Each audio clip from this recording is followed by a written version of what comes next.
talk about a wide variety of topics on this channel, but I always love when I get to talk about aliens, the supernatural, and all of the other weird stuff that's going on in today's world. But another topic that I'm really fascinated in is ancient civilizations.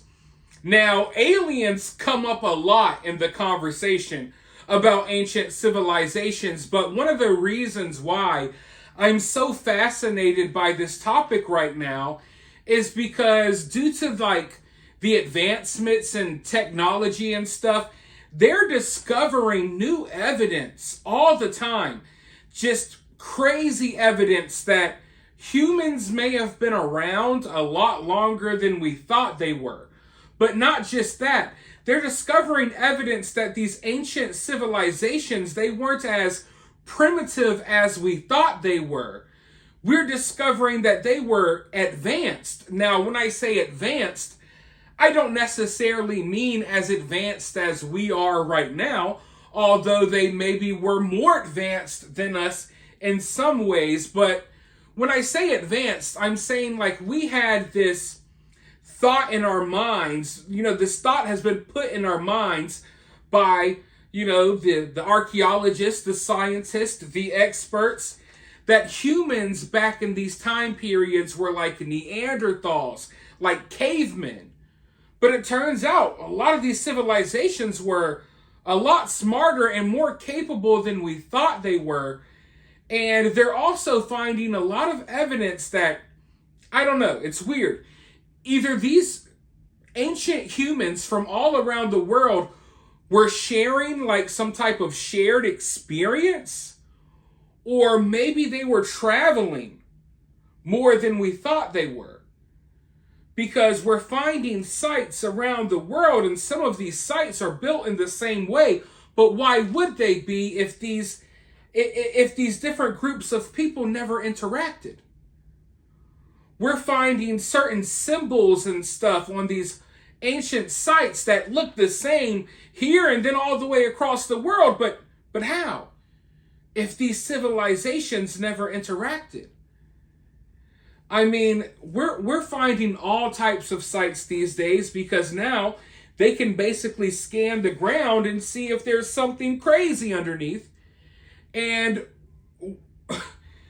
there's no words to honestly describe some of the stuff that we're finding. I'm talking ancient temples that are just beneath the ground that we don't know about. We're walking, you're walking down the road. You don't realize that there's like ancient temples beneath you. And I'm not saying like that's the case where you live. I'm just saying they're finding sites like this around the world. But the crazy part is, even though they're making these new discoveries, there's forces at play trying to stop this information from getting out. A lot of the experts, a lot of the professors and stuff at these big colleges, a lot of these big archaeologists and scientists, they're trying to block this information from getting out. And these are the people that we're supposed to rely on to have such a craving for knowledge that they want to look through all of this stuff. We're relying on them to give us the truth about where we came from and how in the hell we got here. You know what I mean? But the very people that you look to be the experts on these topics, they're stopping others from making new discoveries. Why? Because it challenges everything that we thought we knew, and it challenges everything they've been telling us for years. Göbekli Tepe is like one of the sites that comes to mind when I talk about this, but there's other sites around the world. Now, I'm no expert. If you want an expert on this topic, go listen to Graham Hancock. But even Graham Hancock, there's forces at play trying to stop him from learning more about this stuff. It's a really wild situation. It's hard to describe to just the average person that doesn't know about this stuff. But literally the narrative right now is that these archaeologists and stuff that are making these discoveries, they're being called racist. And they're saying that, oh, if you question certain things, you're racist. Oh, you want to dig up at this site? You want to dig this site, and try to dig up these artifacts? Oh, it's because you're racist. Because what's happening here is we're learning that maybe life didn't necessarily start when we thought it did and where we thought it did. We're learning that there were civilizations and people in areas and times where we didn't think they even existed. And I guess the weird wokies at these colleges and stuff, they're really offended and they feel threatened by all of these new discoveries and just by the simple conversation that, hey, maybe there is a lot of stuff that we still don't know. And there's still so much area out there that's unexplored. You would think that the whole entire earth has been explored and excavated by now, but that's simply not the case, folks. And that's not the case at all. And some of these man-made structures and temples that they're finding, they're so far beneath the earth, you would never even imagine. How did they get so far beneath the earth? Were there ancient civilizations burrowing into the ground because of sun flares, asteroids, or something along those lines? Who knows? But they're digging up, literally, when I say digging up, they're digging up new evidence every day. Evidence that is being blocked from making it to the general public. But this is a topic that is starting to be more widely discussed, and the people who have been canceled for trying to get the truth out there, they're starting to gain an audience and people are starting to listen. And recently, I believe they just found a new site in Peru that's about 4,000 years old. Now, you hear 4,000 years old, that sounds old, right? Well, a lot of these other sites they're finding are way older than that. Now, when I say that this is a new site they found in Peru, I don't necessarily mean a new site. I'm sure they've known about it. When I say it's a new site, this is a site that they're now openly talking about to the media and stuff like that. So without further ado, I want to go ahead and roll this news clip. Let's listen to what they found. Let's listen to them discuss this topic. And then I'll be right back with more thoughts. An incredible discovery has left archaeologists stunned. It was found near the coast of Peru. Ruins included a temple believed to be more than 4,000 years old. They were found. They're currently being fully excavated, offering us a rare glimpse into a lost way of life. Here with us now, one of the members of the excavation team, archaeologist Luis Moro Inonyan. Luis, welcome to the show. We are so excited to have you. Thank you so much for having me. Of course. Thank you. First, describe exactly what the team found. Yeah, so we have basically started excavations at this so far unknown archaeological site called La Otra Banda, Cerro Las Ánimas, and our excavations have exposed the remains of two temples, actually. One temple seems to be very old, from the formative period. This is a period of time that goes from 2000 to 900 BCE, before Christian era. And this particular temple is composed by architectural spaces that are made of adobe walls, mud walls, which were beautifully decorated with plaster, with mural paintings, with high relief designs, decorating what seems to be a mythological creature, right? Whose body is composed by human and animal attributes. So this is something that the discovery is actually something that has surprised us, because we were not really expecting to find something that is so ancient. So the architectural configuration of this space seems to be like something similar to a small theater. It has like a stage, like on staircases, what seems to be like a backstage spaces, like articulating what seems to be a small theater. Yeah, we're looking at the carvings and just the space inside. It's incredible. So you and your team, you're continuing excavating the site. How difficult and or delicate is this process? Extremely delicate. Archaeology in general is a really slow process. The excavations takes a lot of time, right? It's something that we have to do like very carefully, manually. We don't use, of course, machines or something like that. So the process is very slow, but we are very privileged that we count on the support of a large team of experts, of archaeologists, technicians.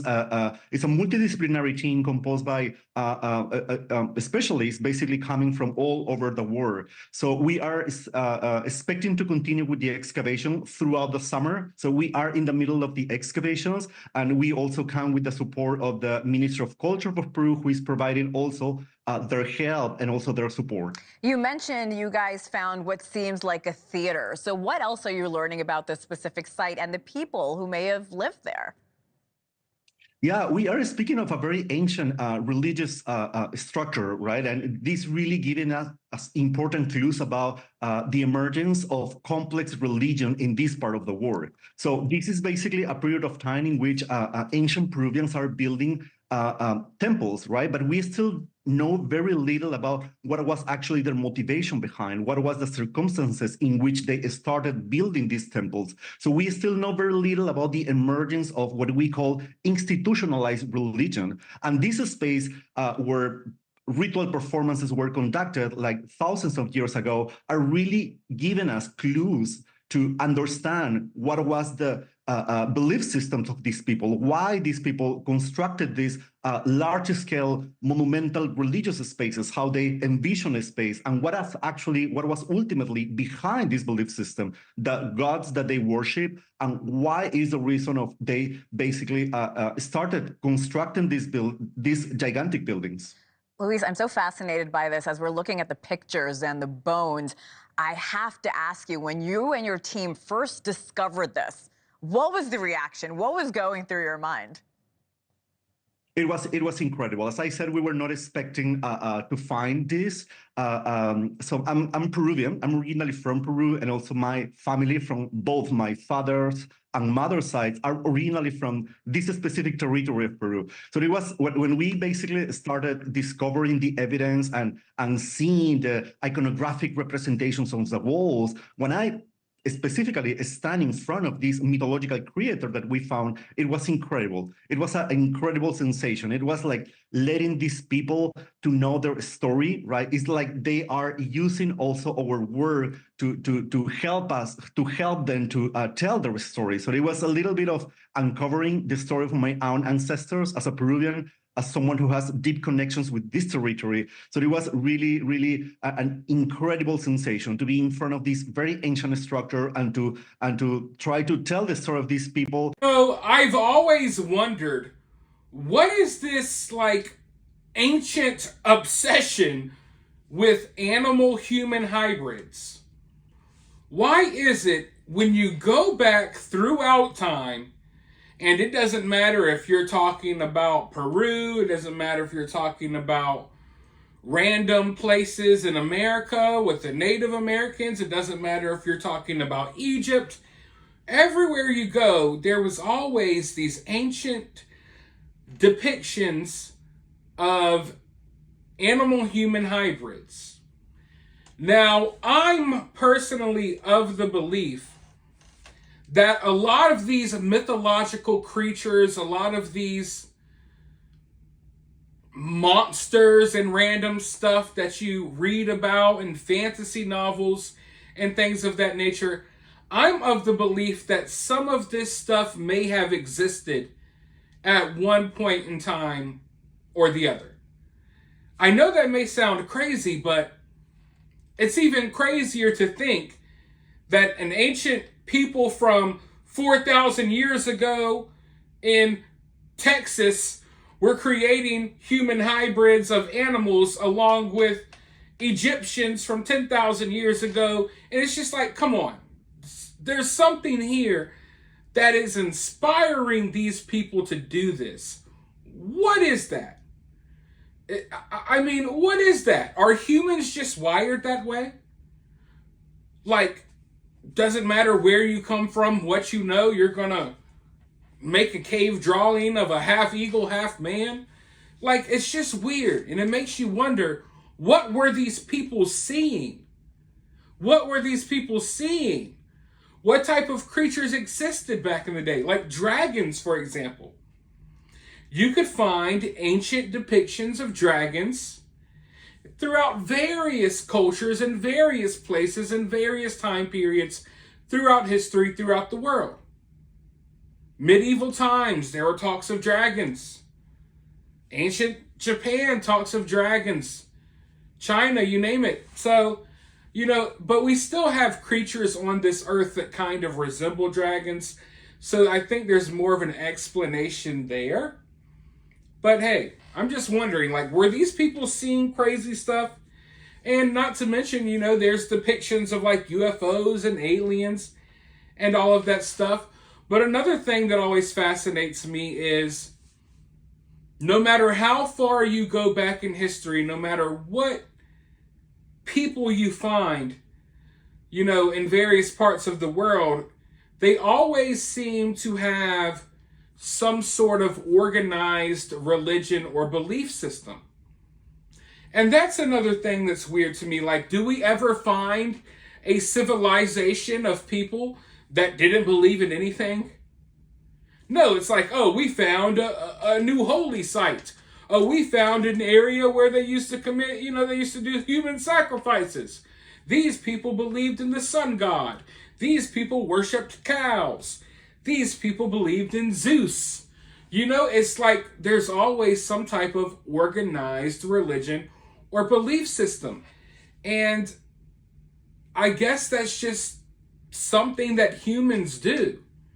Since the beginning of time, as far back as we can trace it, and we don't even know when the beginning of time it really was. But all of these ancient people that we find, they all have a religion. They believe in something. They worship something.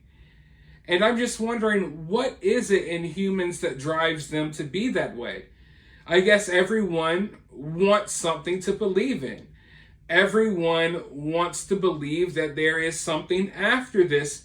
And I guess having a belief system, it gives humans meaning.